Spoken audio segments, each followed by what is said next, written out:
ভগবান কে? কেন আমাদের জীবনে ভগবান দরকার?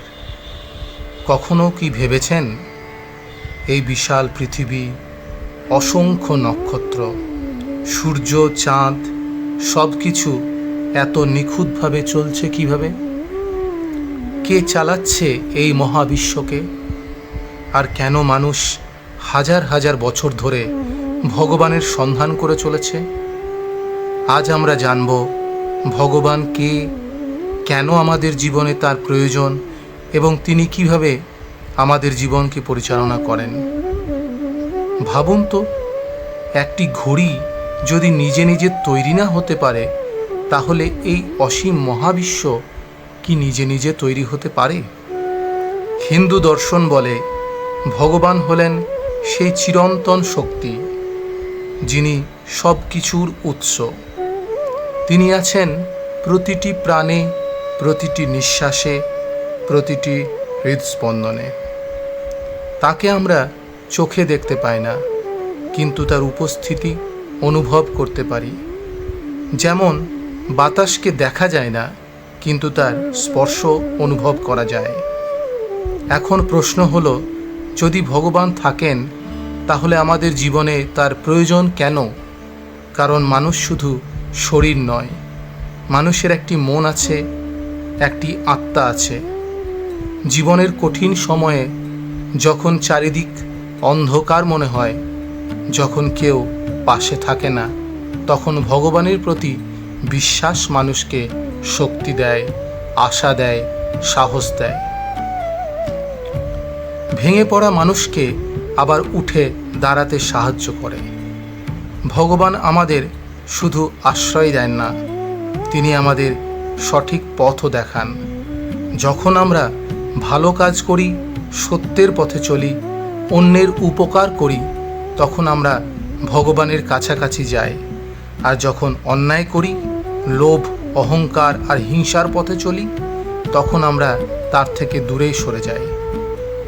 অনেকেই প্রশ্ন করেন, ভগবান যদি থাকেন, তাহলে পৃথিবীতে এত দুঃখ কেন?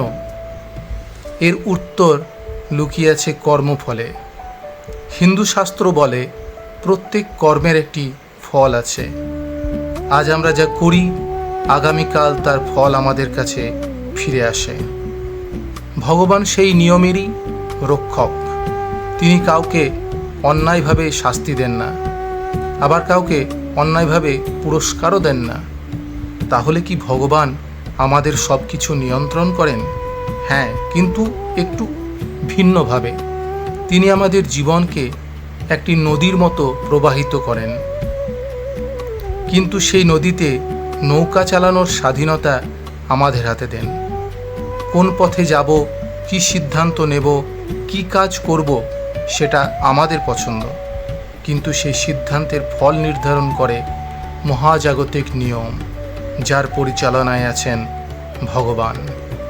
একটি বীজ মাটিতে রোপণ করলে ভগবান তাকে গাছে পরিণত হওয়ার শক্তি দেন।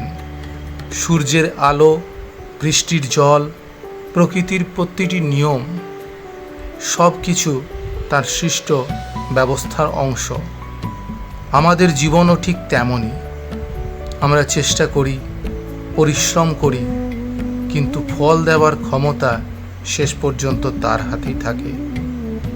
শ্রীমদ্ ভগবদ্ গীতায় বলা হয়েছে, মানুষের কাজ হলো কর্ম করা, ফলের চিন্তা না করা, কারণ ফলের উপর সম্পূর্ণ নিয়ন্ত্রণ আমাদের নেই।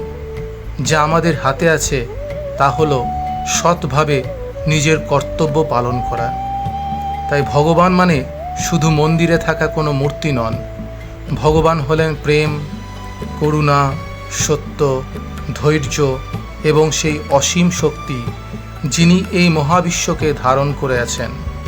যখন আমরা ভালোবাসি, ক্ষমা করি, সত্যের পথে চলি, তখনই আমরা ভগবানকে অনুভব করতে পারি।